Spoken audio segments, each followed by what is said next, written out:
justement avant de parler de la prédestination, une doctrine qui fait couler beaucoup d'encre et de salive. Nous avions jugé utile d'abord de révéler ici, en fait, de connaître Dieu sous un autre plan, à savoir quant à sa souveraineté. On a eu la grâce, n'est-ce pas, de comprendre que Dieu est souverain, il est celui qui fait chaque chose comme il a bien voulu le faire, d'accord? Et personne sur la terre ne peut lui dire « Que fais-tu » Voilà. Donc, nous voulons parler ce soir de la prédestination, en espérant que les bases, justement, liées à la souveraineté de Dieu, nous donneront de mieux comprendre la folie, justement, qui relève de la volonté de Dieu. Voilà. Donc, la prédestination.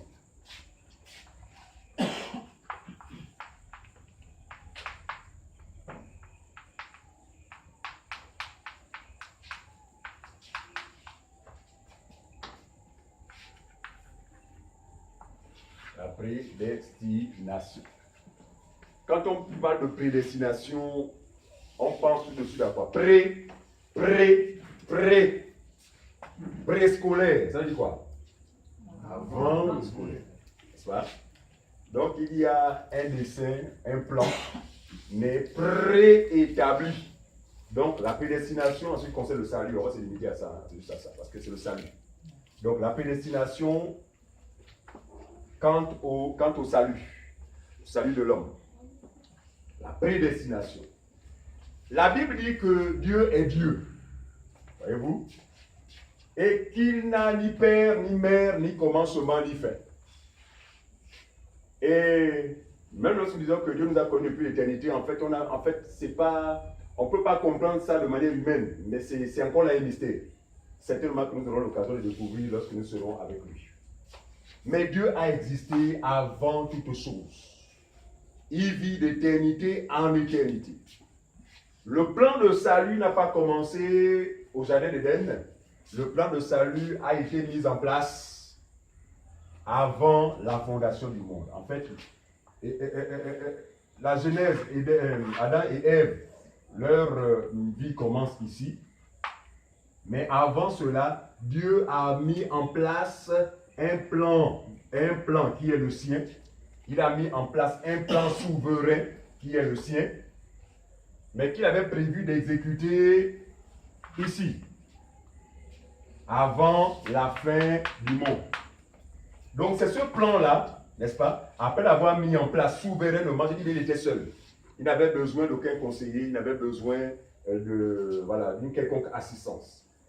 Donc, c'est vraiment à son âme et en son esprit, c'est-à-dire que c'est résolument, il met en place un plan qu'il a estimé bon, n'est-ce pas, et qu'il a commencé à exécuter à partir de quoi? Du jardin d'Éden. Donc, ce qui a été fait au jardin d'Éden n'a pas été le fruit du hasard. Ce qui s'est fait, c'est simplement ce qui avait déjà été fait. C'est pas ce que je vais comprendre. Voilà. Tout ce qui s'est passé, tous les mouvements qu'il y a eu au jardin là, rien n'est prévu, il n'y a pas eu d'improvisation.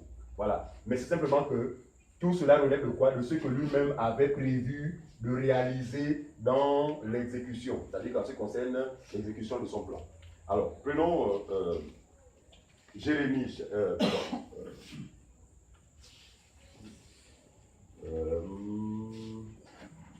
Romains.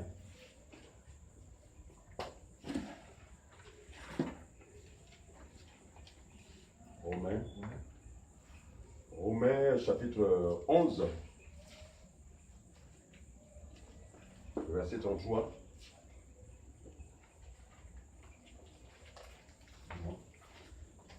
Romains, chapitre 11.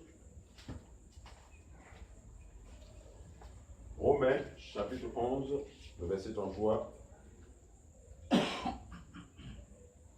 Excusez-moi, je cherche rapidement un passage là, avant Romains. Bon.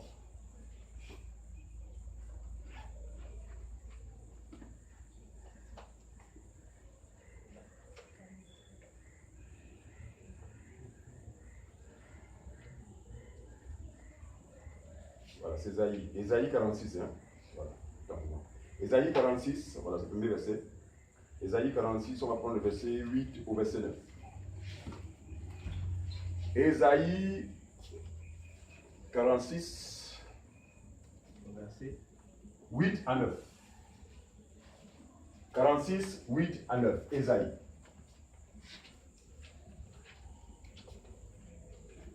On y va? Ésaïe 46, 8 à 9. 8 à 9. Ouais. Page 725. Hmm. Souvenez-vous de ces choses Souvenez-vous de ces choses et soyez des hommes. et soyez des hommes. Pécheurs, rentrez en vous-même. Il s'agit de nous, hein.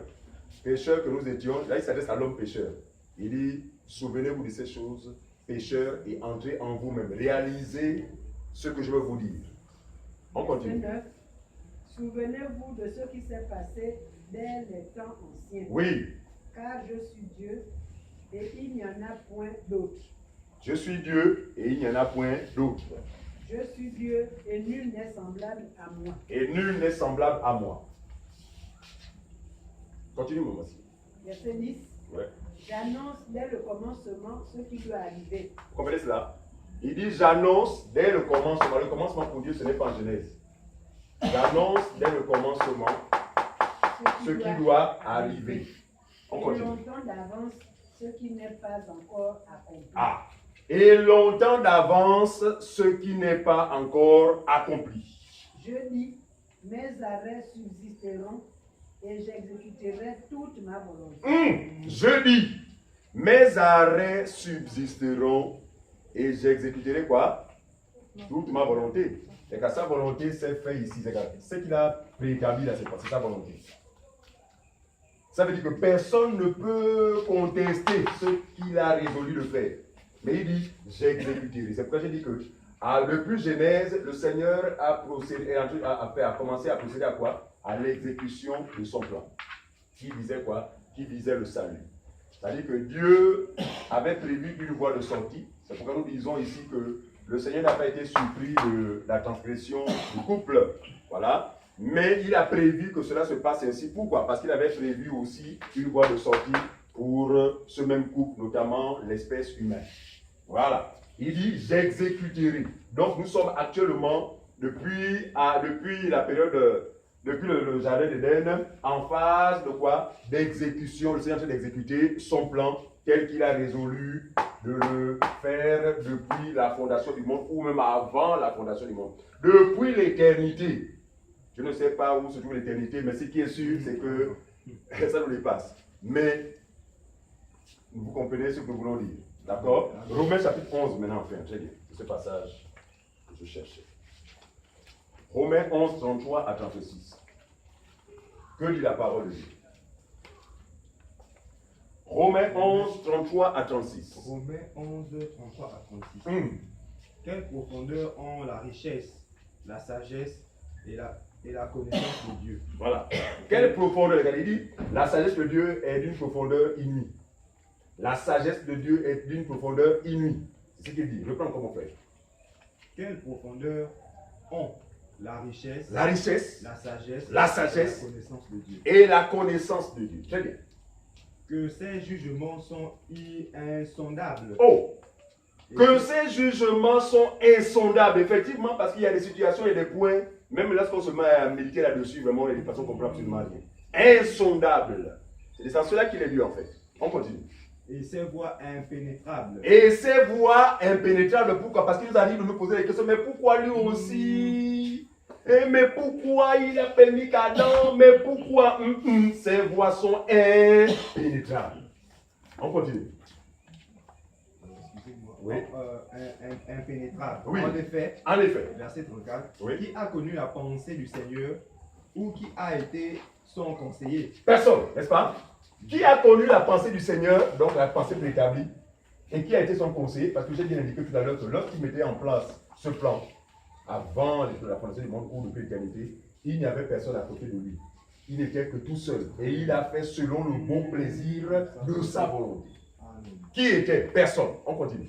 Qui lui a donné le premier pour être payé en retour? Voilà. Qui a donné à Dieu le premier pour être payé en retour? C'est pourquoi nous avons l'habitude de dire qu'avec Dieu, il n'y a pas de tort. Amen. Dieu fait exactement ce qu'il veut faire. Pas en échange de quelque chose venant de nous, mais il exécute simplement sa volonté. C'est en cela que nous parlons de grâce. Voilà. Nous n'obtenons rien de la part du Seigneur en échange d'une œuvre quelconque, Amen. mais Dieu fait grâce à qui il veut. Amen. Alors, C'est de lui, verset 36. oui, C'est de lui, par lui et pour lui que sont toutes choses. voilà. À lui la gloire dans les siècles. Amen. Amen. C'est par lui, de lui, pour lui, c'est pas moi en tout, machin, que sont toutes choses. C'est pourquoi on dit à lui la gloire. Frère, non pas nous, mais l'Éternel. Amen. Regarde, appelons à disparaître. Ce n'est pas nous, mais c'est lui. En fait, c'est Jésus c'est Dieu qui est quelque chose. C'est Jésus, ce n'est pas nous. C'est pourquoi toute la gloire, je dis bien toute la gloire, doit revenir Amen. à ce merveilleux Dieu qui a fait de nous ses enfants, par sa grâce, encore une fois de plus. Alors, Jean chapitre 1. Jean 10, 14 à 15. La prédestination. Jean 10, 14 à 15. Oui. Je connais mes brebis et elles me connaissent. Ah. Comme- Je connais mes brebis et elles me connaissent. Il dit, il connaît ses brebis et ses brebis le connaissent. Mais les brebis, là, il les a connus à quel moment? Les brebis, là, ont connu Dieu à quel moment? Frères et sœurs, c'est ici. On ne sait pas trop comment ça s'est passé parce que on n'a aucun, en fait, on ne peut avoir aucun souvenir. Dieu ne nous permet pas d'avoir des souvenirs de ce qui s'est passé. Mais il dit que c'est ici qu'il nous a connus et c'est encore ici que nous l'avons connu. Il dit, je connais mes brebis et mes brebis me connaissent. Continue, mon frère. Comme le Père me connaît Comme le Père me connaît et comme je connais le Père, et comme je connais le Père, que je donne ma vie pour mes brebis. je donne ma vie pour mes brebis. Nous comprenons donc que le sacrifice de Jésus sur la croix avait été fait en faveur de qui? En faveur de ses brebis, pas pour tout le monde. Il dit, je donne ma vie pour mes brebis. Jésus n'est pas mort sur la croix pour tout le monde. Bien que la lettre dit, car Dieu a tant aimé le monde qu'il a donné son Fils unique afin que quiconque croit en lui ne périsse point mais ait la vie éternelle. En fait, le monde ici, regardez, il a amené ça à son troupeau, hein, à son peuple. Le quiconque là, ramener ça à ceux que Dieu a destiné à croire. Voilà. Parce que ne croira, ça je vous le dis, hein, c'est pas croire à la manière des hommes. Croire selon le Seigneur. Ne croira que celui que Dieu aura destiné à cela. Ne croira que les brebis du Seigneur. En fait, seules les brebis du Seigneur ont cette grâce, auront ce pouvoir, n'est-ce pas, de croire en lui. Donc c'est pour eux qu'il est venu dans le monde. Tu as fini? Voilà. C'est le cas, prenons le cas du prophète Jérémie. Jérémie chapitre 1. Lorsque nous le lisions, ou lorsque beaucoup de personnes le lisent, c'est pour s'auto-proclamer prophète des nations, vraiment de n'importe quoi. Voilà. Beaucoup sont devenus prophètes sur la base de ce texte de Jérémie, ne sachant pas que Jérémie a été un type de Christ. Jérémie a été un prophète suscité par Dieu pour parler justement de la grâce, pour parler de Jésus. Voilà. Ok, on y va. Jérémie chapitre 1, 4, 5. Jérémie chapitre 1, verset 4 à 5. Oui. La parole de l'Éternel me fut adressée en ces mots. En ces mots. Avant que je t'eusse formé dans le ventre de ta mère, je te connaissais. Donc, il parle de quelle période ici? Il parle ici, hein? Il dit, parce que on se doute d'abord de maman, c'est après ici. Mais avant que je ne t'eusse formé dans le ventre de ta mère, je te connaissais. Oh, ça veut dire que les brebis du Seigneur étaient en Dieu depuis l'éternité. Nous étions en Dieu. Mais dans son plan, justement, il avait prévu que nous sortions de lui. Et que nous nous retrouvions égarés, pas éternellement, jusqu'à ce que lui-même, jusqu'au temps fixé par lui-même pour nous ramener à lui. C'est encore ça la parabole de l'enfant prodigue. Nous sommes de la maison. Non, nous étions en lui. Mais sauf qu'il a permis, n'est-ce pas, sur la base d'un acte posé par un seul homme que nous nous trouvions à l'extérieur, errant comme des brebis. D'accord? Mais pas pour l'éternité, mais jusqu'à ce que le temps de salut soit fixé. Et ce temps de salut, n'est-ce pas, a intervenu par l'arrivée de Jésus, qui lui, maintenant, fait quoi? Vient à nous et nous oriente, n'est-ce pas, en direction de la porte de la maison, qui est lui-même encore. Parce que la porte, c'est Jésus. Jésus est cette porte. Mais la porte, encore, c'est Dieu, en fait. Bref, c'est la maison. Alors, on continue. Avant que je ne puisse Ferme. former dans le ventre De ta mère, oui. je te connaissais. Je te connaissais. Et avant que tu fusses sorti de son sein, Oui. je t'avais consacré. Regardez. Donc, avant que Jérémie ne naisse, il avait non seulement choisi, établi, mais également consacré. Regardez, la consécration d'un serviteur de Dieu. La consécration de celui que Dieu a suscité pour le servir ne se fait pas par les hommes. Elle ne se fait pas par les hommes. Vous me direz certainement dans la première alliance, les hommes étaient consacrés, mais la première alliance n'a jamais été la vérité. Amen. Moïse n'a pas dit la vérité parce qu'il n'avait pas le pouvoir de dire la vérité. C'est Jésus qui vient apporter quoi? La vérité. Voyez-vous? Donc, la vérité est en Jésus. Aussi vrai que Jésus a été consacré dès la fondation du monde, ainsi tous ses petits frères, parce qu'il est le premier-né parmi d'autres frères. Parmi les frères. D'accord? Donc, Jérémie, la vraie consécration d'un homme de Dieu, d'un serviteur de Dieu, a commencé avant même qu'il ne naisse. Mais à la seule différence que ces choses vont se manifester toujours au temps marqué, parce que Dieu agit sur programme. Il a un programme. Parmi nous, là, il y a des ministres.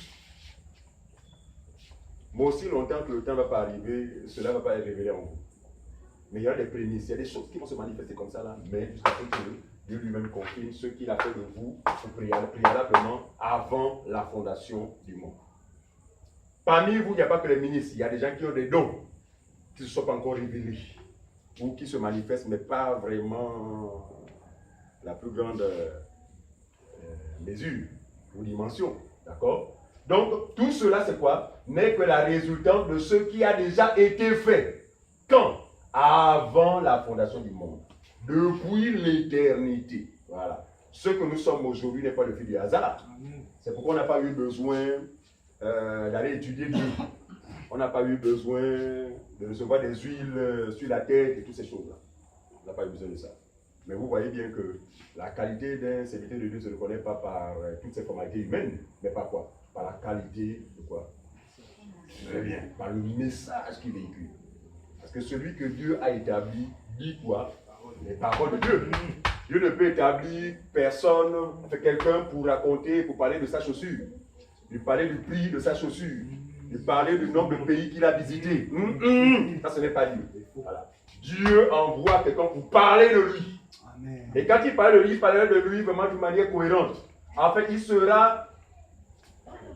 il va demeurer fidèle à son message, au message de celui qui l'a envoyé. Amen. Voilà. Il ne s'éloignera nullement, il ne va pas s'écarter. Ok. Je t'avais consacré, je t'avais établi prophète des nations. Des nations. C'est simple, c'est ça? Ok. Alors, prenons Romains. Romains chapitre 8, verset 28 à 30.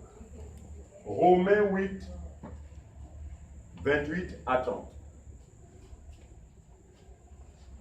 Romains 8, 28 à 30.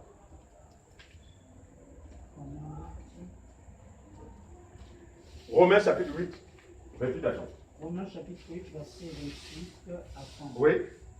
Nous savons du reste que toutes choses concourent au bien de ceux qui aiment Dieu, de ceux qui sont appelés selon son dessein. Regardez, il dit nous savons du reste que tout concourt au bien de ceux qui aiment Dieu. Qui sont ceux qui aiment Dieu? Dans ceux qui aiment Dieu, ce sont ceux qui ont reçu l'amour de Dieu. L'amour de Dieu nous a été communiqué par le Saint-Esprit. Amen. C'est-à-dire qu'il n'y a que celui qui a le Saint-Esprit que Dieu estime, que Dieu reconnaît comme l'aimant.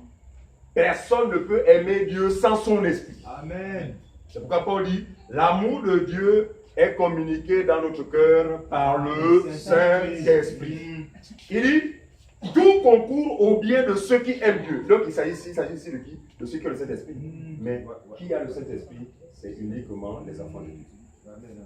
Voilà. On est enfants de Dieu. Ce qui prouve que nous sommes enfants de Dieu, c'est quoi? C'est le Saint-Esprit en nous.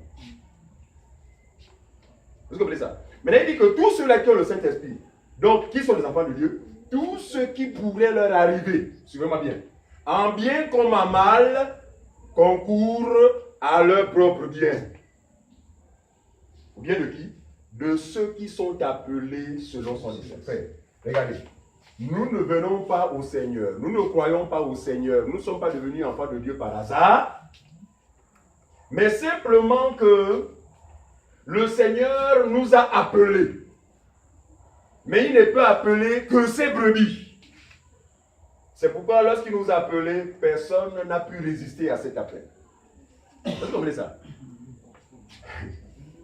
Personne n'a pu résister à cet appel parce que lorsque Dieu appelle, il n'appelle pas n'importe qui. Il appelle ceux qui lui appartiennent.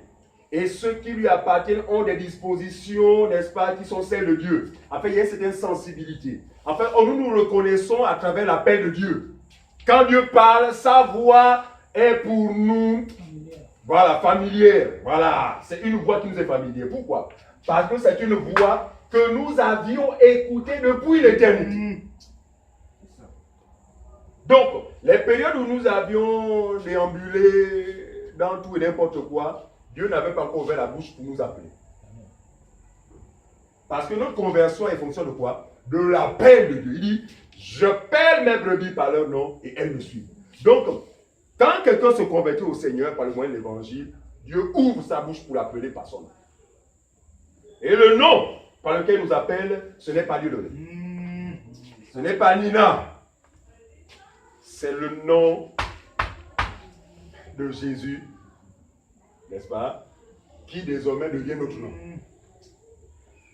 C'est pourquoi nous disons que ça ne sert à rien d'aller changer des noms comme ça se passe dans certains milieux religieux, où malheureusement on fait croire aux gens que la malédiction ou encore la confusion, le péché est rattaché à un nom. Nous voulons profiter de cette antenne pour dire que même si vous vous appelez Mbumba, vous vous appelez Boa, ne changez pas votre identité. Croyez que si vous avez cru au Seigneur Jésus-Christ, vous n'avez plus la même identité. N'empêchez même pas vos parents de vous appeler Mbumba. Parce que les ignorants, je vous assure, lorsqu'ils sont des faits en griffe de ce nom-là, et que vous osez les rappeler sur ce nom-là, c'est des problèmes. Il ne faut plus m'appeler comme ça. Moi, je dis que la personne se fasse sérieusement. Parce que la personne estime que sa malédiction est attachée à ce nom-là. Non! La malédiction de l'homme, comme nous l'avons enseigné préalablement, est rattachée au péché d'un seul homme, fondamentalement. Donc même sans le nom, même si tu t'appelles bénédiction, voilà, même si ton nom c'est bénédiction, aussi fait que tu es issu de M. Adam, tu es maudit. Amen. Plus, ajouter à quoi? À la transgression de la loi. Donc chacun de nous, donc arrêtons avec ces faux débats d'état civil là. Mais ils sont même des menteurs. Parce qu'ils vous imposent de leur appeler. Je m'appelle désormais bénédiction. Bon, je m'appelais Mbouba avant. Maintenant, je me rappelle le faux prophète. Voilà. Il dit qu'au cours d'une vision, Dieu a révélé mon nouveau nom. Et puis il me le communique. Et puis désormais, maintenant, voilà, j'appelle maintenant Sarah. Voilà. Les Sarah, vous allez trouver les Moïse, vous allez trouver. Ça va aller plus loin. Cette mentalité a amené des gens même à donner à leurs enfants les noms des Juifs. C'est triste. Ce n'est pas notre faute. Ce n'est pas notre faute. C'est l'ignorance. En temps normal, vous êtes Gabonais, vous donnez le nom de votre mère à votre enfant. Faites-le librement, d'accord? Même si elle s'appelait malédiction, faites-le. Parce qu'en cela, vous honorez votre mère. Amen. La volonté de Dieu est que nous honorions nos parents. Sachant que Jésus est venu pour renverser la donne. Voilà. Ça veut dire que le nom de Jésus est suffisant pour faire de nous des hommes et des femmes bénis. Voilà. Parce que nous sommes en lui. D'accord? Très bien. Alors, nous évoluons. Donc, il les appelle par leur nom. Ce n'est pas notre nom, mais c'est le nom de Jésus parce qu'en lui, Nous, ce n'est plus nous, mais c'est Jésus. Donc quand il appelle Jésus, c'est nous qui l'appelle. Difficile à comprendre. On évolue. Nous savons du reste que toute chose Concourt. concourt vient de ceux qui aiment De ceux qui aiment Dieu, de ceux qui sont appelés selon son dessein. selon son plan préétabli, donc selon son dessein, son dessein. C'est un plan qui lui est propre, c'est son propre plan. C'est le plan qu'il a résolu d'exécuter, qu'il a mis en place et qu'il a résolu d'exécuter fidèlement. Parce qu'on l'a vu tout à l'heure, il exécute ses arrêts avec précision. D'accord? Vraiment, il ne passe pas outre. Dieu lui-même s'est imposé discipline de ne pas faire, de ne pas forcer, afin de ne pas aller au-delà de ce qu'il a prévu. C'est pas ce que je comprends. Donc il est fidèle. C'est pourquoi il dit, ce que sa bouche dit, ça met l'accompli. D'accord? En fait, il veille sur sa parole. Il veille sur ce qu'il a prévu de faire pour l'exécuter. Donc en cela, il est fidèle à lui-même. On y va. Verset 29. Oui. Car ceux qu'il a connus d'avance, il les a aussi prédestinés à être semblables à l'image de son Fils. Car ceux qu'il a connus d'avance, frère, c'est pourquoi nous insistons là-dessus. Beaucoup de prédicateurs veulent mettre une croix sur cette vérité. Mais c'est une vérité incontournable. Et nous n'avons pas honte de la partager. Nous partagerons, nous dirons toujours, nous enseignerons ces choses. Pourquoi? Parce que si nous ne les enseignons pas, le Seigneur demandera des comptes. Souvenez-vous de ce que Paul va dire à l'église d'Éphèse. Qu'est-ce qu'il dira? Il dira à l'église d'Éphèse ceci, il dira que je suis pur de votre sang. Vous vous souvenez? Parce que je vous ai révélé tout le conseil de Dieu sans en rien cacher.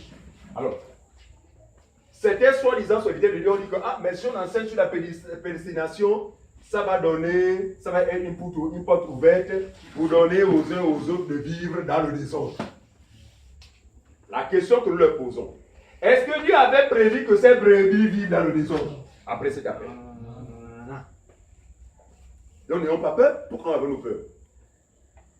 Est-ce que c'est nous qui convertissons les gens ou c'est nous qui sommes Dieu? Non. Enseignons tout. Mais là, tout va être déterminé par la réaction de la brebis vis-à-vis de ce qui lui avait été destiné. Non, Dieu ne peut pas appeler quelqu'un pour vivre dans le désordre. Amen. Loin, loin, loin, loin de là. Voilà. Alors, donc il dit, car ceux qu'il a connus d'avance, oui, il les a aussi prédestinés à être semblables à l'image de son Fils. Donc, regardez, ces personnes-là, ces brebis qu'il a connues d'avance, il les a prédestinés. Regardez, donc ils sont appelés à faire quoi? À ressembler à Jésus. Je ne sais pas pourquoi les gens voient en ces brebis-là le péché. Les gens qui sont appelés à ressembler à Jésus, vous dites que ce sont des pécheurs.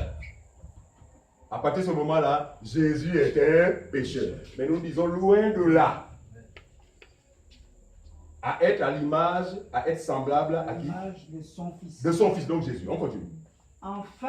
Afin que son Fils fût le premier-né entre plusieurs frères. Très bien. Afin que Jésus soit le premier-né entre plusieurs frères. Ça veut dire que l'appel qui est adressé à ces brebis, n'est-ce pas, ils sont appelés à faire quoi? À ressembler à Jésus qui a été le modèle parfait.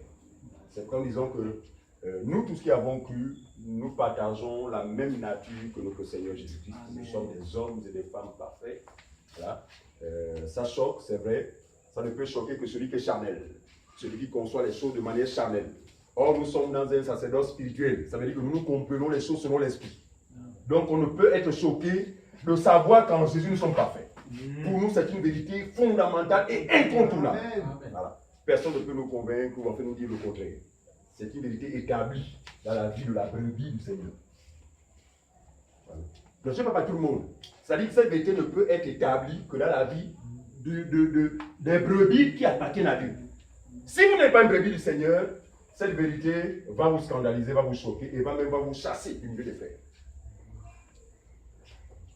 C'est pourquoi je dis qu'il y a des doctrines sur lesquelles on doit même mettre suffisamment d'accent parce que ça permet aussi d'épurer, en fait je ne vais pas épurer, de filtrer. C'est ça. Voilà. C'est-à-dire que la brebis ou on parle le bouc, qui sera parmi les brebis, ce qu'elle va entendre va dire, ça c'est pas ton environnement, retrouve ton environnement. Voyez-vous? Donc nous ne cacherons rien, nous enseignerons ces choses. Voilà. Parce que ce n'est pas nous qui les avons inventés, ce sont des choses que nous découvrons noir sur blanc. Mais vous allez voir que partout on a été dans les églises, jamais on a eu un tel enseignement. Jamais. Et ils ne le peuvent parce qu'eux-mêmes ne comprennent rien à cela. Enfin, ils sont étrangers aux choses de Dieu. Parce qu'on ne peut être capable justement de révéler ces choses ou de comprendre ces choses et les enseigner que celui que Dieu a établi avant la fondation du monde, consacré, appelé au service. C'est eux seuls qui ont ce pouvoir, cette capacité de pouvoir transmettre ces choses. Verset 30. 30. Et ce qu'il a prédestiné, il les a aussi appelés. Et ceux qu'il a prédestinés, il les a aussi appelés. Regardez, appelés, prédestinés, c'est-à-dire que nous étions déjà en vie, comment l'expliquer, on est sortis, mais l'appel a retenti en chacun de nous à travers l'évangile. Il les a aussi appelés. Après nous avoir appelés, il nous a quoi? Et ceux qu'il a appelés, il les a aussi justifiés. Regardez. Regardez, justifiés pourquoi? Parce que dès notre sortie, nous avons revêtu une nature qui n'a rien à voir avec celle que nous avions au préalable en lui. Voilà. Donc, il fallait qu'il ne pouvait nous reprendre. Nous ne pouvions regagner notre position initiale dans cet état. C'est pourquoi il va procéder parfois par la justification qui passe par quoi? Le jeûne, le travail spirituel, qui passe par quoi? La justification passe par quoi? Très bien. Par la foi en qui? Parce que si on s'arrête la foi, mon ami, c'est grave. Il faut préciser très bien. La foi en Jésus-Christ. Autrement dit, la foi à l'évangile de la vérité. Parce qu'il y en a plusieurs. Donc, c'est la foi que nous allons manifester vis-à-vis de l'évangile de la vérité, n'est-ce pas, qui va permettre, enfin, qui va nous donner de jouir de ce bain. Frère, c'est un bain. Nous étions tellement sales, tellement sales, tellement sales. Et je rends grâce à Dieu. Mais grâce à ce bain, on se retrouve non seulement lavé, mais justifié. Rendu juste, comme nous disions à une maman hier au Pécaneur. Rendu juste, non pas par nos œuvres, non pas par nos propres efforts, mais rendu juste par la grâce de Dieu. Cette grâce liée au salut qui a rapport avec la réalité selon laquelle nous lui appartenons. Parce qu'il ne faut pas comprendre grâce. Il y a grâce et grâce. Il y a une grâce qui est accordée même aux non-croyants, à savoir manger tous les jours, échapper aux accidents. Très bien. Voilà. Ça c'est pour tout le monde. Mais nous parlons de la grâce qui est attachée au salut et qui n'est destinée qu'à ceux-là qu'il a connus avant la fondation du monde. On continue. Il les a aussi justifiés. Oui. Et ceux qu'il a justifiés, il les a aussi glorifiés. Ceux qu'il a justifiés, il les a aussi glorifiés. Ça veut dire quoi? Est-ce que nous sommes un sujet de gloire? Bon, allons-y directement. Paul dit que celui qui veut se glorifier dans le Seigneur. En fait, quand il nous a dit glorifier, c'est par rapport à Christ. Attention, pas par rapport à nous. Amen. Pas de confusion. Si quelqu'un veut se glorifier, il fait bien. Mais qu'il s'assure qu'il le fasse en Christ. Si ça donne le Christ, vous êtes un abominable. Tu as fini? Oui, jusqu'au verset 30. 30. Romains chapitre 9. 14, 29. Romains 9, 14, 29. Romains chapitre 9, 14, 29. Romains chapitre 9, verset 14 à 29. Oui. Que dirons-nous donc? Que dirons-nous donc? Y a-t-il en Dieu de l'injustice? Très bien. Pourquoi Paul pose cette question? Parce que la réalité, justement, révèle que parmi les hommes, autrement dit, parmi les brebis, parce que les brebis ne sont pas seulement les brebis du Seigneur, hein. Nous sommes dans une bergerie appelée le monde où il y a un ensemble de brebis. D'accord? Mais parmi ces brebis, il y a ce qu'on appelle les brebis du Seigneur. Qui sont-ils? C'est vous et moi. Si du moins, vous avez cru. Et vous? Il dit? Que dirons-nous donc? Que dirons-nous donc? Parce que ce qui arrive sur le raisonnement, c'est celui-ci. Mais comment Dieu aussi va choisir de sauver certains et ne pas sauver d'autres? Et avec ce raisonnement, tout ce monde dit quoi? Une injustice. Et Paul va s'appuyer justement sur la réaction qui est propre à l'homme naturel en disant Que dirons-nous donc? Y a-t-il d'injustice en Dieu? Point d'interrogation. Loin de là. Ce n'est pas nous qui parlons, hein? Paul veut dire que Dieu n'est pas injuste. En réalité, Dieu n'est pas injuste quand bien même ce qu'il fait paraît injuste. C'est pas ce que je comprends. Il dit que Dieu n'est pas injuste quand bien même ce qu'il fait paraît à vos yeux ou à votre entendement comme s'il était injuste. On continue. Verset 15. 15. Car il dit à Moïse, Il dit à je Moïse, ferai miséricorde à qui je fais miséricorde, je ferai miséricorde à qui je fais miséricorde. et j'aurai compassion de qui j'ai compassion. N'est-ce pas? Ainsi donc, Ainsi cela donc. ne dépend ni de celui qui veut, ni de celui qui court, mais de Dieu qui fait miséricorde. Car l'Écriture dit... On s'arrête là. Car le salut, suivez-moi bien, ne dépend, regardez, l'appel de Dieu, l'appel au salut ne dépend ni de celui qui veut, regardez, parce que même lorsqu'on est une brebis qui appelle au Seigneur, hein, pourtant on appelait à être sauvé, mais on ne serait pas sauvé selon nos propres dispositions, ou bien au moment où nous aurons voulu être sauvés. Mais nous sommes sauvés par le Seigneur conformément à son plan, mais en son temps. C'est pas ce que je comprends. Voilà, en son temps. Donc, ça ne dépend ni de celui qui veut être sauvé, ni de celui qui pousse. Celui qui pousse, c'est celui qui accomplit un ensemble d'œuvres, des efforts pour chercher à plaire à Dieu. Mais le salut dépend de qui? De Dieu. Qui fait miséricorde. Car l'Écriture dit, Oui. à Pharaon, Mhm. je t'ai suscité à dessein pour montrer en toi ma puissance, La souveraineté de Dieu. et afin que mon nom soit publié par toute la terre. Très bien. Ainsi, il fait miséricorde à qui il veut, et Ça veut dire. il endurcit qui il veut. Regardez, il fait miséricorde à qui il veut et il endurcit qui il veut. D'après vous, qui peut-il endurcir en ce qui concerne le salut? Qui peut-il endurcir en ce qui concerne le salut? Ce qui ne lui appartient pas. C'est pourquoi vous allez voir que vous allez finir tous les mots, tous les versets de la Bible vont sortir, parler à quelqu'un, la personne va demeurer dans cette situation, dans sa position. Non pas forcément que la personne n'est pas destinée au salut. D'accord? Il peut aussi s'avérer que la personne est destinée au salut, mais son temps, le temps indiqué n'est pas encore arrivé. Donc on peut assister à ce cas de figure. Donc lorsque vous connaissez une opposition, lorsque vous entendez l'évangile, ne voyez pas tout de suite, ah lui là il est destiné à l'enfer. Parce qu'il n'y a pas un signe extérieur, n'est-ce pas, qui montre, qui prouve que cette personne est appelée à être sauvée et l'autre n'est pas appelée à être sauvée. D'accord? Mais c'est la fin qui va justifier toutes choses. Quand la porte va se fermer, et on saura finalement que, ah, donc X n'était pas destiné. Et nous comprenons pourquoi la personne a été insensible à l'évangile. Nous comprenons pourquoi la personne a toujours été hostile à l'évangile. D'accord? C'est la fin. Mais pour le moment, c'est pourquoi nous disons qu'il n'y a pas lieu d'être limité dans notre démarche qui est celle d'apporter l'évangile. Nous apportons l'évangile à tout le monde. Amen. Parce qu'il a dit, allez, pas tout le monde. Voilà. Donc, pas de restriction. Il vous dit pas, non, prêchez. Parce que c'est pendant qu'on prêche que le Seigneur ouvre sa bouche pour appeler ceux qui lui appartiennent. Amen. Donc, ceux qui lui appartiennent répondront à cet appel favorablement. Et ceux qui ne lui appartiennent pas resteront muets. Ne pourront pas répondre. Pourquoi? Parce que c'est une voix qui va paraître à leurs oreilles comme étant une voix étrangère. Cela se justifie.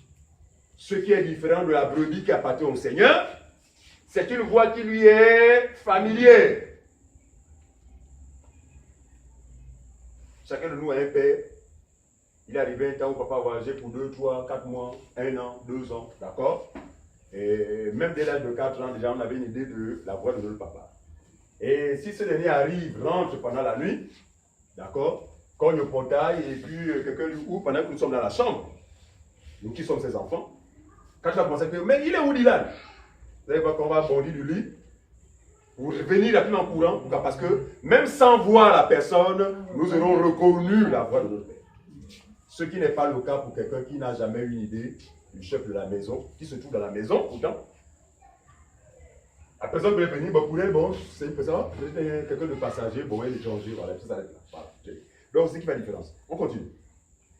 Au verset 19. Oui, Tu me diras, pourquoi blâme-t-il encore? encore. Car qui est-ce qui résiste à sa volonté? Très bien. Ô homme, toi plutôt qui es-tu pour contester avec Dieu? Très bien. Le vase d'argile dira-t-il à celui qui l'a formé, pourquoi m'as-tu fait ainsi? Hum, Le potier n'est-il pas maître de l'argile pour Mhm. faire avec la même masse un vase d'honneur et un vase d'honneur, Un vase un de quoi? vase d'usage vil, Très bien. d'usage vil. Voilà. Et que dire si Dieu, voulant montrer sa colère et faire connaître sa puissance, a supporté avec une grande patience des vases de colère formés pour la perdition, Hum, et s'il a voulu faire connaître la richesse de sa gloire envers les vases de miséricorde qu'il a d'avance préparés Ah. pour la gloire. Très bien. Il dit avec le même agile, ils forment quoi? Ils forment des vases de colère et des vases d'honneur. Même argile. C'est-à-dire qu'il a été ce potier-là qui a pris de l'argile, qui a façonné cette argile et a dit, bon, de ce côté-là, je vais fabriquer des vases qui vont subir ma colère. Et de l'autre côté, je vais fabriquer des vases d'honneur ou des vases qui sont appelés au salut. C'est ce qu'il a fait. Délibérément, en fait, il a fait voilà, selon sa propre volonté. Il a décidé comme ça. Donc, nous qui estimons qu'il est injuste, il n'est pas injuste. Pourquoi? Parce qu'il a fait exactement comme il a bien voulu faire. Il y a des hommes et des femmes dans ce monde que vous allez voir marcher, qui font des choses, mais qui malheureusement ne seront pas sauvés. Non pas forcément que ce sont des personnes mauvaises, loin de là. Mais Dieu aura bien voulu dans son plan agir ainsi. C'est difficile à supporter, mais nous ne pouvons rien contre sa volonté. Là, il y a lu ce passage, on va revenir dessus parce qu'on a lu ça dans la souveraineté de Dieu. Allons-y dans Éphésiens chapitre 1. Éphésiens 1, 4, 5. Éphésiens 4, 1. Éphésiens 1, 4 à 5. La prédestination. Éphésiens 1, Voilà. 4 à 5. Voilà. En lui, Dieu nous a élus avant la fondation du monde. En lui, en Jésus, en lui. Donc nous étions en lui. Et c'est en étant en lui que Dieu a procédé à quoi? À l'élection. En lui, Dieu nous a élus. À quel moment? Avant la fondation du monde. Avant la fondation du monde. Élus. Avant, j'insiste. Élus. Ce n'est pas cela, ce n'est pas les hommes qui nous élisent. Hein. C'est Dieu lui-même. Il nous a élus avant la fondation du monde. Continue, frère. Pour que nous soyons saints et irrépréhensibles. Ça revient encore. Donc, nous avions été choisis, élus, pour être saints, semblables au Fils. Mais les gens voient en nous le péché où? Les gens voient en nous le mal où? Plus que la paix que nous avons reçue était la paix spécifique. Appelée pour devenir semblable à Dieu. Pour être saint. Et ce n'est pas étonnant que les vrais croyants sont sérieux là-dessus. Les vrais croyants sont fermes et convaincus de ce qu'ils sont saints. Irréprochables. Nous ne disons pas en l'air, nous disons simplement sur la base de la vérité. Et comme la foi vient de ce que l'on entend, mais pour nous c'est une réalité. D'accord? Ok. Nous sommes saints. C'est pas fini? Irrépréhensible devant lui. Voilà. Ça dit que Dieu ne... Irrépréhensible. Aidez-moi. C'est quoi? Dieu le voit en nous. Voilà. C'est fort, c'est fort, c'est fort, c'est fort.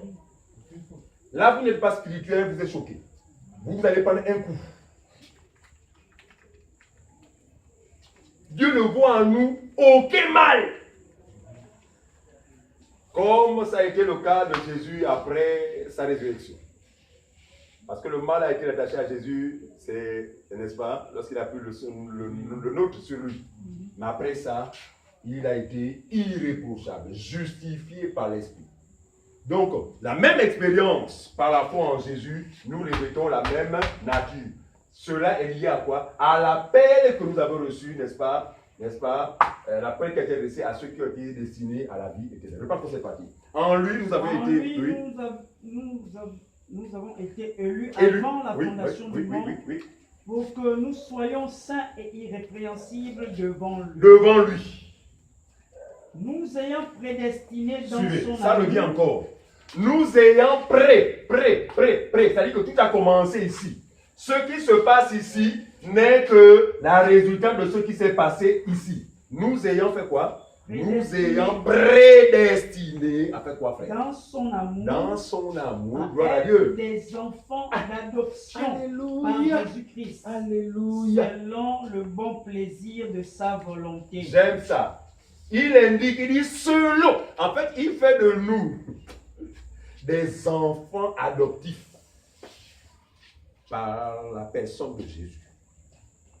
Qui le lui a conseillé, c'est selon le bon plaisir de sa volonté. Continue. À la louange de la gloire de sa grâce. Très bien, de sa gloire. Ça veut dire que, quoi que nous fassions, frère, c'est-à-dire, je ne vais pas débriller. Quoi que nous fassions, veillons à tout faire pour la gloire de Dieu. Vous faites des bonnes études, gloire à Dieu.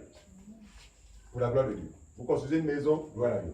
C'est-à-dire que tout ce que tous les vrais croyants font en réalité, c'est pour la gloire de notre Seigneur Jésus-Christ. Ensuite. Qui nous a accordé en son bien-aimé. Oui. En lui, nous avons la rédemption par son sang, la rémission des péchés, selon la richesse de sa grâce. Amen. Donc, le pardon des péchés.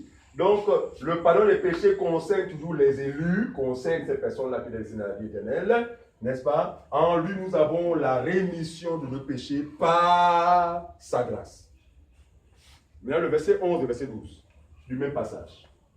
En lui, nous sommes aussi devenus héritiers. Oh! Avant, ayant été prédestinés, suivant la résolution. Je reprends s'il vous plaît. Il dit, en lui, nous sommes aussi devenus héritiers. Héritiers, nous sommes devenus. Ayant été prédestinés. Ça revient encore. Ayant été prédestinés, suivant quoi? La résolution de celui qui opère toutes choses. Amen. Donc d'une manière souveraine, c'est Dieu qui a décidé de faire de nous ce que nous sommes devenus aujourd'hui. La gloire revient à qui? À Dieu et à Dieu seul. Je crois que jusque-là, personne ne peut dire qu'on aurait contribué. Voilà, le fisc, voilà, encore que ce soit. Personne ne peut lever la main jusque-là. Parce que ce qui peut lever, c'est toujours lui-même selon sa volonté, selon le bon plaisir. C'est-à-dire que c'est lui, encore lui. C'est en cela que la grâce a de la valeur pour nous.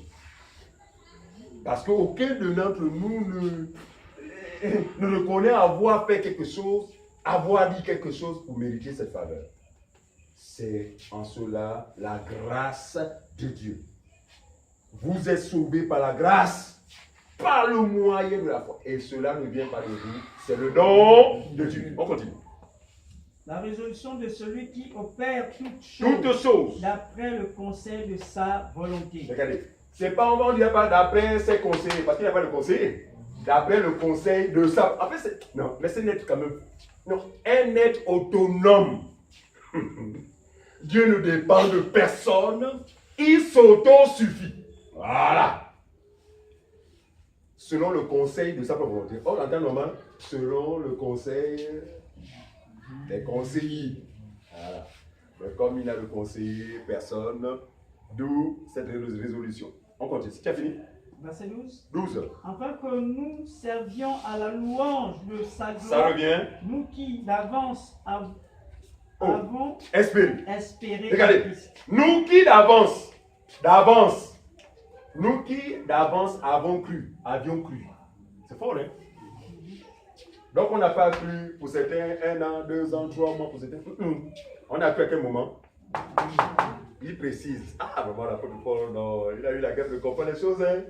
Il dit, nous qui d'avance avions espéré. Donc, nous qui d'avance avions cru. Donc, ça veut dire qu'en lui déjà, ces choses étaient établies. Donc, ce n'est pas étonnant qu'aujourd'hui nous croyons. Amen. Ce n'est pas étonnant. Ce n'est qu'une suite logique. C'est bon? Ok. Toujours. On était à Éphésiens. Ok, regardez.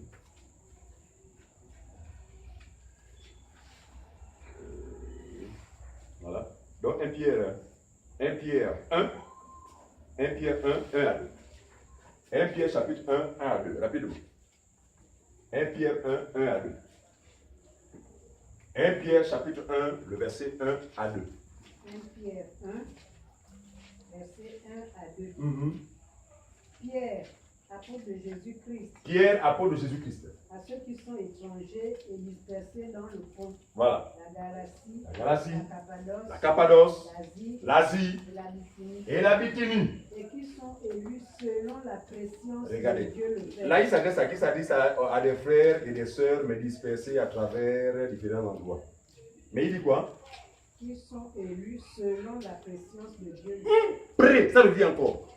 Donc, ce sont des frères et des sœurs qui ont été élus selon la préscience de Dieu. Comme vous et moi. On continue? Par la sanctification de l'Esprit, afin qu'ils deviennent obéissants et qu'ils participent à l'aspersion du sang de Jésus-Christ. Que la grâce et la paix vous soient multipliées. Par la sanctification de l'Esprit, c'est pour ça que nous disons que la sanctification, on ne doit plus la concevoir comme les églises de réveil. Parce que la sanctification, c'est Dieu qui la manifeste à chacun. Qui connaît le passage? C'est 1 Thessaloniciens qui parle de que Dieu vous sanctifie lui-même, esprit, corps, âme, c'est quoi? 1 Thessaloniciens 3, 16, je crois. Hein? Si quelqu'un trouve ça, c'est ça. On va le lire. Pour qu'on comprenne une fois de plus que la sanctification n'est pas humaine. Personne ne peut se sanctifier, mais c'est Dieu qui nous sanctifie lui-même. C'est écrit comme ça. 1 Thessaloniciens 3, 16, je crois. C'est pas ça?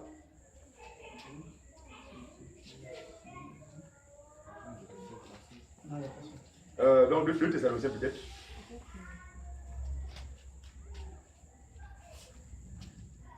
Vous avez bien voulu comprendre ce passage.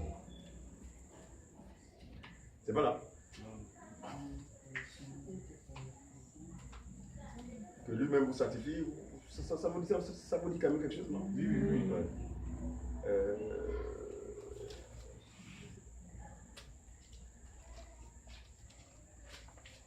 Oh là là, j'ai bien voulu vraiment qu'on le lise.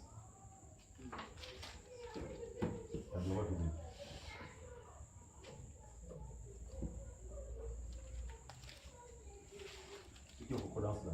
Ils sont la concordance? Ok. Donc, lisons-le parce qu'il est déterminant.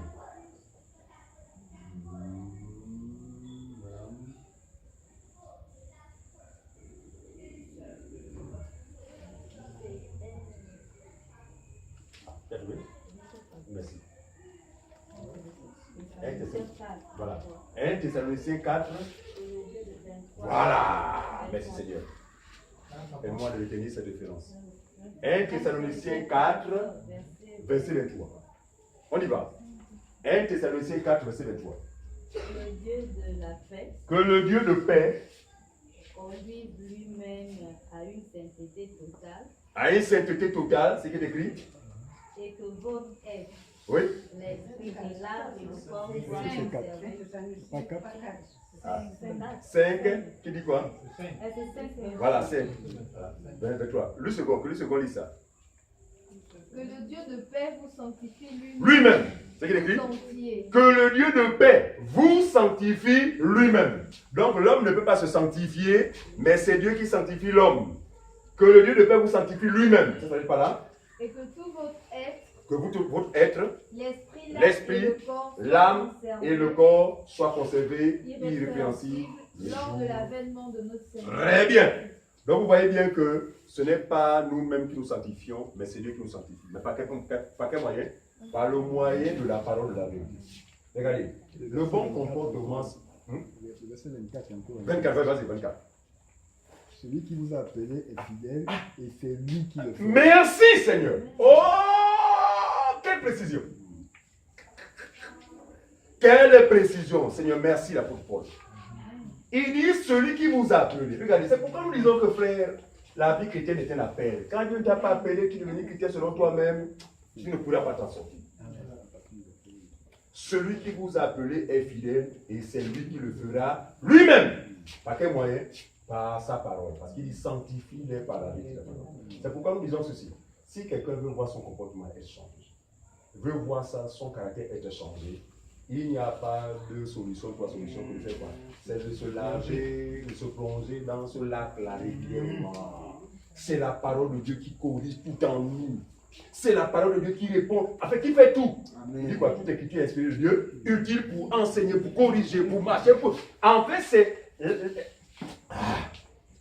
manifester la statue de Christ. C'est quoi? C'est sa parole seule qui peut nous donner de la refléter vraiment de manière physique. Quand bien même nous sommes parfaits sur le plan spirituel, mais d'une manière physique, nous avons besoin que ça suive. Il faut que la réalité qui a lieu en nous, n'est-ce pas, soit matérialisée. Et cela ne peut se faire que par la parole permanente et vivante. 2 Thessaloniciens 2. 2 Thessaloniciens chapitre 2, verset 13 à 15. On pourra terminer. Hein? Voilà. 2 Thessaloniciens 2, verset 13 à 15, nous parlons toujours de notre thème de ce soir, la prédestination. Jusque-là, nous sommes convaincus que ce qui se fait, ou ce que chacun de nous est devenu, n'est que la résultante de ce qui a déjà été fait avant la fondation du monde. On y va. 2 Thessaloniciens chapitre 2 à partir du verset 13 à 15. Oui. Pour nous, frères bien-aimés, du Seigneur, oui, nous devons à votre sujet rendre continuellement grâce à Dieu, oui, parce que Dieu vous a choisi. C'est ce qui est écrit. Amen. Parce que Dieu vous a choisi. Quand on parle de choix, ça veut dire que nous étions dans la mêlée, mais Dieu a procédé à quoi? À un choix souverain. Toi, je te sauve. Je te sauve, j'ai des raisons de te sauver. Parce que je t'ai connu. Toi, je ne te sauve pas parce que je ne te connais pas. Ou je ne t'ai jamais connu. On va un enseignement, on va faire la différence. On va enseigner sur je ne te connais pas et je ne vous ai jamais connu. Deux choses différentes. La parabole que le frère a partagée dimanche, il a dit je ne vous connais pas. Attention. Il les a connus. Pourquoi? Au temps il reviendra les sauver. Mais or, quand il dit je ne vous ai jamais connus, là c'est carrément les fils, c'est-à-dire que les vaches qui ont été créés pour la perdition. Mais appelés aussi pour jouer un rôle qui concourt à quoi? Qui concourt à la réalisation du plan de Dieu. Parce que le plan de Dieu ne se fait pas seulement avec les élus, le plan de Dieu se fait aussi avec les personnes condamnées. Parce qu'ils ont un rôle à jouer qui permet à Dieu justement d'accomplir ou d'atteindre son objectif. Voilà. Donc, tous sont appelés, mais appelés au salut et d'autres sont appelés pour autre chose. Le cas de Judas. Judas n'a pas été appelé au salut. Judas avait été appelé pour autre chose, afin que le dessein de l'Éternel soit accompli. Pharaon avait été appelé non pour le salut, mais pour que le dessein de Dieu s'accomplisse. C'est ce que ça fait comprendre. Très bien. Donc, chacun joue sa partition à son niveau, d'accord? Mais ce qui est propre aux élus, c'est le salut. On continue. Parce que Dieu vous a choisi dès le commencement, oui, pour le salut. Pour le salut. Par la sanctification de l'esprit. Regarde, ça le dit encore. Par la sanctification de l'esprit. De l'esprit. J'insiste, de l'esprit, pas de la chair. Donc la sanctification ne commence pas dans la vie d'un croyant par ne fais pas ceci, ne fais pas cela. Donc la sanctification est liée à l'appel de Dieu. Quand Dieu vous appelle, il vous sanctifie systématiquement. D'accord? Non, on essaie dès lors qu'on a été appelé. Ah! Mais maintenant, comme cette sainteté doit nous donner de refléter Christ, effectivement, on va assister à des changements de comportement et autres que nous refusons d'attribuer afin que nous ne voulons pas associer pour justifier notre salut. Il faut bien comprendre. Hein? Non, il est juste, il est normal qu'un croyant ait un très bon comportement et autres, mais il ne faut pas associer cela au salut. Ne dites pas que c'est grâce à ce bon comportement que je manifeste que Dieu a pensé à moi. Sinon, nous annulons la grâce. On continue. Dieu vous a choisi dès le commencement Ça revient pour le salut par la sanctification de l'esprit. Et par la foi en la vérité. Amen. C'est Par la sanctification de l'esprit et par la foi en la vérité. Attention, les gars, je vous dis, il n'y a que les brebis pour croire en la vérité. Tout le monde peut croire à l'évangile de manière vague, mais il y a ce qu'on appelle l'évangile de la vérité. C'est l'évangile de la vérité qui permet à celui qui le reçoit de recevoir le don du Saint-Esprit, qui fait de lui un enfant de Dieu. Donc, sans l'évangile de la vérité, tu ne peux pas devenir enfant de Dieu. Tu peux avoir reçu l'évangile, mais quel évangile? Il faut l'évangile de la vérité qui te donnera droit à son esprit, qui fera de toi un enfant de Dieu. Mais ne peut avoir part à cette expérience que les brebis qui appartiennent au Seigneur, nous insistons là-dessus, pas tout le monde. Amen. Oui, on continue. Verset 14. 14. C'est à quoi il vous a appelé C'est à cela qui vous appelez. par notre évangile, pour que vous possédiez Voilà. la gloire de notre Seigneur Jésus. Il dit c'est à cela qui vous appelez par quoi? Par d'autres évangiles, non, c'est pas dire que regardez, l'appel de Dieu, regardez, l'appel de Dieu, c'est pas une affaire comme un niveau humainement. Oh, grâce, viens oh. Dieu appelle ses brebis par son évangile. C'est ce que Paul notifie ici. Je passe cette partie, mon frère. C'est à quoi il vous a appelé par notre évangile. Il dit par notre évangile. Il dit pas par nos évangiles. Parce que tous les apôtres ne prêchaient qu'un seul évangile. J'ai choqué récemment un pasteur, quelqu'un qui est venu me voir, qui veut devenir pasteur, il sent en lui un appel de Dieu. Vraiment, donc, comme il dit les messages là, il dit que Dieu a dit que non, va vers ce monsieur-là, il va te donner des enseignements comment devenir pasteur. Oui, c'est passé comme ça. Il est venu là, c'est le même gars qu'on a parlé, on a suivi un peu, tout ça, plus vraiment, non. C'est qu'en fait, il y a un prophète qui avait parlé, dans ma vie, j'avais à peine 4 ans, j'avais à peine 5 ou 6 ans, 6 ans ou 7 ans, voilà. Et puis il me disait que non, mais toi, tu seras un grand serviteur de Dieu. Et donc, ça remonte maintenant, quoi, je sens que.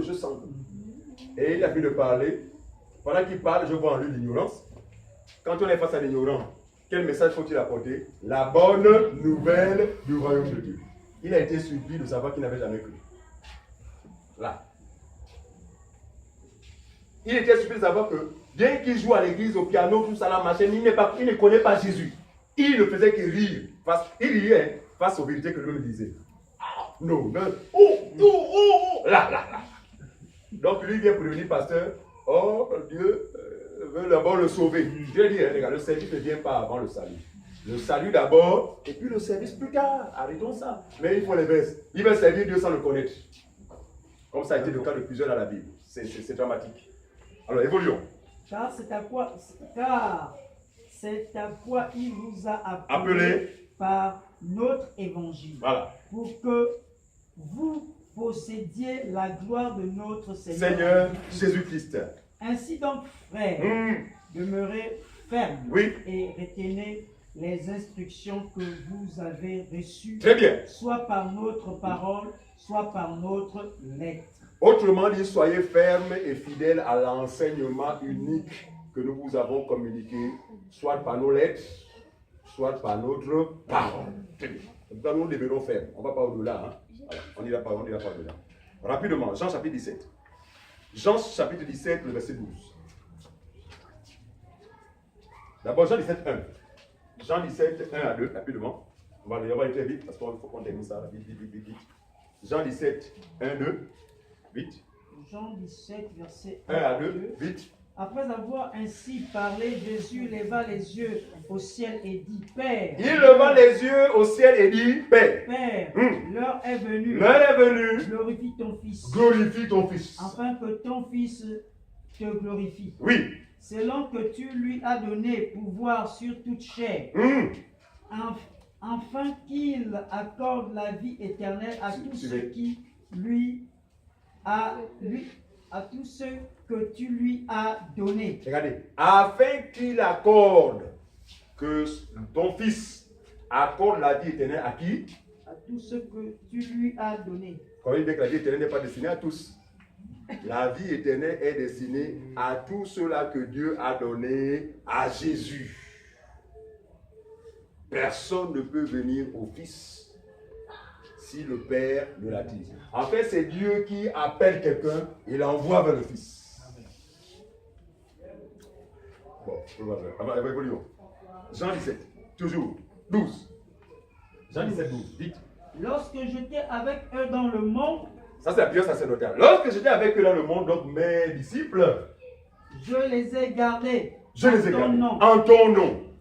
J'ai gardé ce que tu m'as donné. Oui. Et aucun d'eux ne s'est perdu. Ah. Regardez. Donc, tous ceux-là que Dieu donne à Jésus, aucun d'eux ne se perdra. Sans cela que nous disons ceci. Ceux-là que Dieu a appelés à son salut ont reçu la grâce de recevoir un salut éternel. Je dis bien éternel. Le salut ne se perd pas, contrairement à ce que les brigands enseignent. Pourquoi? Le salut n'est pas un mérite, mais le salut est un don gratuit. Voilà. S'il aurait été un mérite, effectivement, il allait être proportionnel à ce que nous sommes capables de faire pour plaire à Dieu. Mais aussi vrai qu'il est un don, et Dieu ne pouvant se repentir de ses dons, nous disons que le salut est éternel. Parce que Jésus dit, tous ceux-là que tu envoies vers moi, papa, j'ai veillé à ne perdre aucun d'entre eux. Ça veut dire quoi? Ils ont été sauvés une fois, pour toujours. Ah, c'est fini. D'accord? C'est fini? Ouais. Oui. Aucun d'eux ne s'est Perdu. 12. Sinon le Fils de la Ah, perdition. c'est indiqué. Afin que Donc, l'écriture fût accomplie. Très bien. Donc, sur les 12 que Dieu avait donné avait envoyé vers Jésus, parce que regardez, quand Dieu envoie, c'est non seulement pour le salut, mais également pour participer à l'exécution de son plan. Voilà. Parce que l'appel n'est pas seulement propre pour le salut, non. Alors, on est tous appelés, tout le monde, tous les vivants sur la terre sont appelés. C'est pourquoi ils existent. Mais pour que chacun d'eux joue sa partition. Mais qui concourt à quoi? À la réalisation du plan de Dieu. Voilà Judas qui avait été appelé par Dieu, confié même à Jésus, mais pas pour le salut, pour autre chose. D'accord? Il dit, je n'ai perdu aucun d'entre eux, sauf, il dit bien aucun d'entre eux, aucune des brebis, mais sauf le fils de la perdition. Donc Judas était parmi les vases que Dieu avait créés pour se perdre. C'est pourquoi il s'est perdu. Judas ne s'est pas perdu par hasard. C'est comme dire, non, mais il était cupide. Non, laisse d'abord, ce n'est pas la cupidité. Voilà. Parce que ce qu'il a posé comme acte, le conduisant à ce qu'il a vécu, était attaché à quoi? Au plan initial. En fait, à ce que Dieu avait prévu pour lui. Souverainement. Allons-y rapidement. Jean chapitre 6, 39. Jean 6, 39. Vite. Celui qui arrive à la page, lit déjà pour n'importe qui. Celui qui arrive à la page, pour commencer à lire. Jean 6, 39. Or, la volonté de celui qui m'a envoyé, c'est que je ne perds rien de tout ce qu'il m'a donné. Ah, ça c'est la volonté de Dieu, non? Je le ressuscite au dernier jour. Il dit la volonté de celui qui m'a envoyé, c'est laquelle? C'est que je ne perde aucune des brebis que Dieu m'a données. Il faut préciser, pour le salut. Pour le salut. Dieu ne perdra aucune des brebis. Ils sont sauvés pour toujours. Amen. Parce qu'ils ne se sont pas auto-sauvés, mais c'est Dieu qui a bien voulu les sauver. Voilà. Jean 6, 44. On va aller à 44. 44, 45. Rapidement. 44, 45. 44, 45. Oui. Nul ne peut venir à moi si le Père qui m'a envoyé ne l'attire. C'est bien. Et je le ressusciterai au dernier jour. Nul ne peut venir à moi si le Père qui m'a envoyé ne l'attire. Est-ce que vous comprenez ça?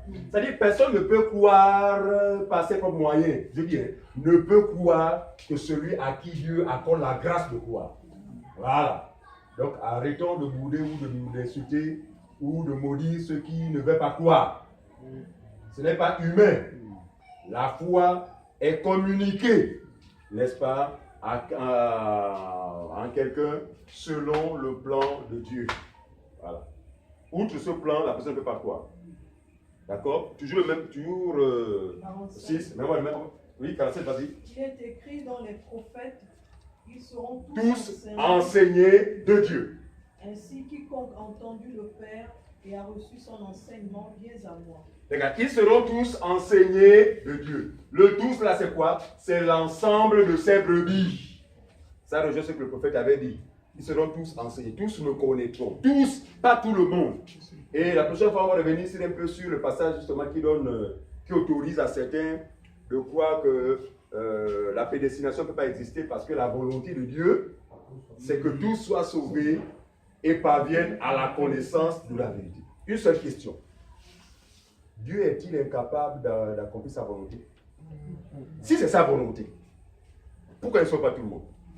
Donc il faut maintenant bien orienter le tous là. Le tous là, c'est quoi? Sa volonté, c'est que toutes ces brebis, aucune de ces brebis ne se perd. Donc tout cela, il faut le limiter à cela.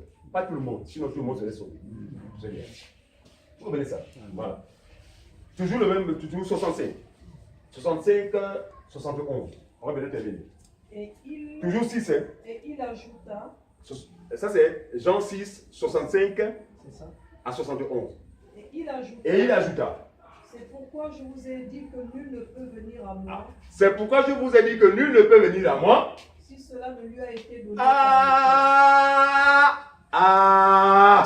personne ne peut croire à l'évangile de la vérité si cela ne lui a été donné par le Père. Parce que c'est le Père qui attire vers Jésus. Voilà. C'est pourquoi vous allez voir que les vrais serviteurs de Dieu n'useront jamais de méthode humaine pour attirer les foules. Loin de là.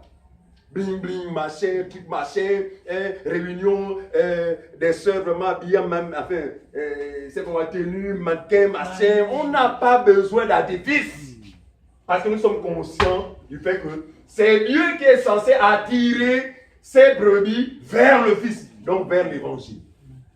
Donc, quelles que soient nos apparences, quels que soient nos manquements, le plus important, c'est quoi? C'est de proclamer la bonne nouvelle. Nous n'utiliserons jamais les moyens humains pour attirer les gens. Voilà. Conscient de cette vérité-là. Parce qu'il faut être inconscient de cette vérité-là pour user d'autres moyens. Et quand on use d'autres moyens, vous n'amènerez... En fait, les gens ne viendront pas à Jésus.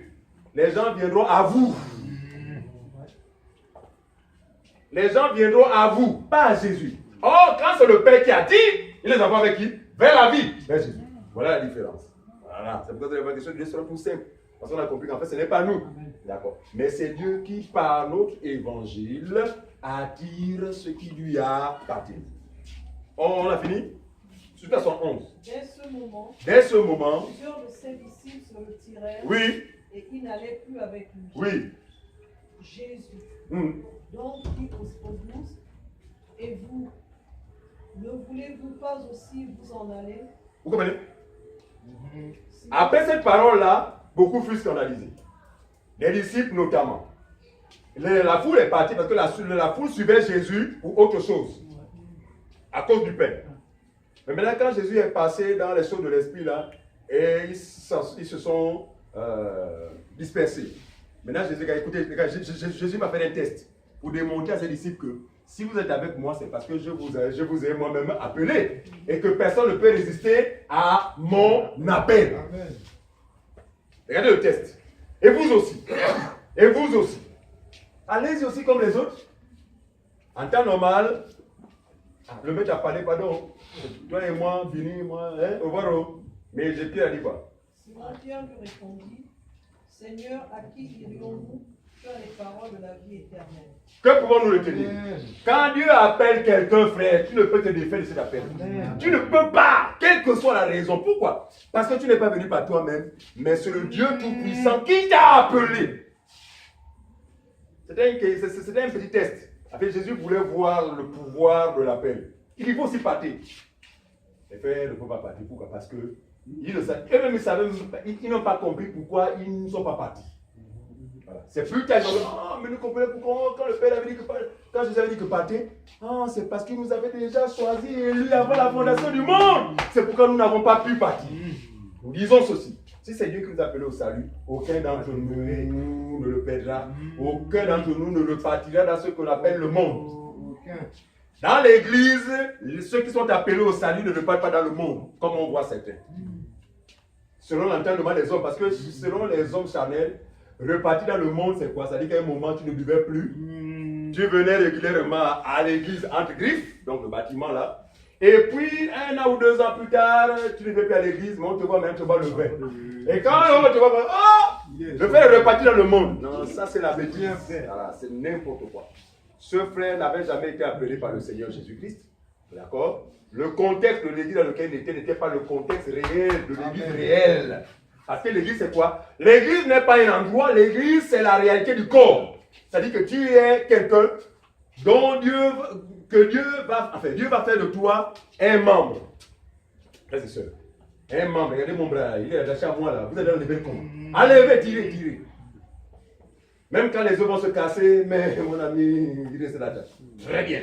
Pour dire que la réalité, c'est-à-dire que c'est Dieu qui a fait de nous des membres de son corps. Et quel corps? Un corps incorruptible. Un corps puissant, un corps glorieux. Frère, comment un membre va-t-il encore le quitter? Puisqu'il n'est pas venu par lui-même. Parce que être un membre et se connecter à un corps, ce n'est pas humain.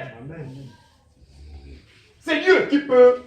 C'est lui qui a façonné le. C'est lui qui forme l'homme. Voilà, membre, nez, machin. Ça, c'est pas de l'homme. C'est ce qu'il a fait de nous. Par conséquent, nous avons cette assurance que nous sommes sauvés pour toujours.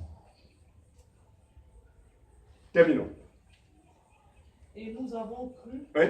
Et nous avons connu que tu es le Christ, le Saint de Dieu. Amen. Jésus leur répondit, n'est-ce pas moi qui vous ai choisi? Pour dire que vous ne partez pas comme les autres, parce que les autres c'est la foule. Les autres, ce sont ceux qui m'ont suivi à cause du pain. Or, vous êtes avec moi parce que je vous avais appelé individuellement. Toi, viens sur moi. Toi, viens sur moi. Toi, viens sur moi. Donc, vous ne partez pas. Pourquoi? Parce que c'est moi-même qui vous avais choisi. Ce qui n'a pas été le cas pour la foule. C'est fort, hein? Oui, on continue. N'est-ce pas moi qui vous ai choisi? Jusqu'à 71. Vous êtes 12 et l'un de vous est un démon. Bah! Il parlait de Judas. Très bien, c'est précisé. Fils de Simon, car c'était lui qui devait le livrer, lui, l'un des 12. Il dit pas l'un de vous est possédé. L'un de vous est un démon. C'est fort, hein?